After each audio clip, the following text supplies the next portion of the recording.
అదృష్టం అంటే నిజమైన అర్థం ఏమిటో కొంచెం తెలుసుకుందామా? అదృష్టం అంటే అకస్మాత్తుగా వచ్చేది కాదు.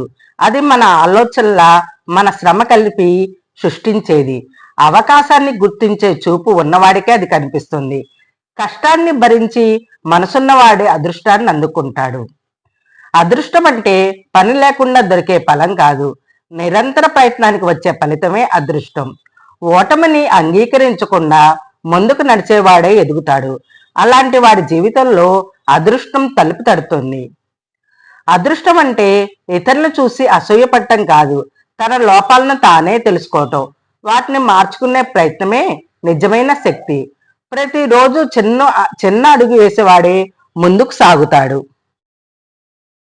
అదృష్టము అంటే పరిస్థితులు అనుకూలంగా ఉండటం కాదు, ప్రతికూల పరిస్థితుల్లోనూ నిలబడగల శక్తి ఉండటం, ఒత్తిడిలోనూ సమతుల్యత ఉంచటం. అదే నిజమైన అదృష్ట లక్షణం. అదృష్టం అంటే మాటలతో చూపించటం కాదు, పనులతో నిరూపించటం. నిశ్శబ్దంగా కష్టపడేవాడే గెలుస్తాడు. అలాంటి వాడినే అదృష్టం వెతుక్కుంటూ వస్తుంది. అదృష్టం అంటే ఒక రోజులో మారిపోవటం కాదు, రోజు పాటించే క్రమశిక్షణ. అలవాట్లే జీవితాన్ని మలుస్తాయి. జీవన విధానమే అదృష్టాన్ని నిర్ణయిస్తుంది.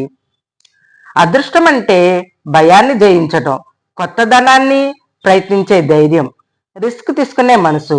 అదే కొత్త అవకాశాలకు ద్వారం.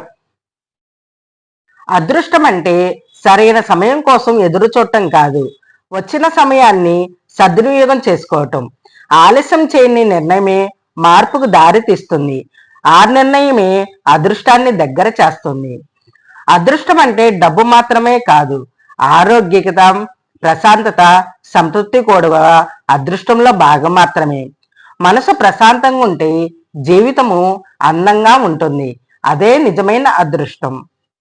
అదృష్టం అంటే ఇతరుల దయపై ఆధారపడటం కాదు, స్వయం కృషి పైన నమ్మకం పెట్టుకోవటం.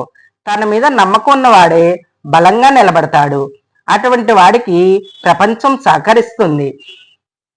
అదృష్టం అంటే తప్పులు చేయకపోవటమే కాదు, చేసిన తప్పుల నుంచి నేర్చుకోవటం. ప్రతి అనుభవం ఒక పాఠమే. ఆ పాఠాలే భవిష్యత్తుకు బాట వేస్తాయి. అదృష్టం అంటే ఇతరుల విజయాన్ని చూసి వెనకడుగు వేయటం కాదు, ప్రేరణగా తీసుకోవటం, తన లక్ష్యాన్ని మరింత బలపరుచుకోవటం. అదే ఎదుగుదలకు మార్గం.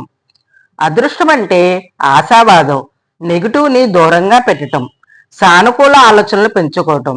అలా చేస్తే మంచి సంఘటనలు దగ్గర అవుతాయి. అదృష్టం అంటే దేవుడిపై భారం వేయటం కాదు, దేవుడిచ్చిన శక్తిని ఉపయోగించటం, తన కర్తవ్యాన్ని నిజాయితీగా చేయటం.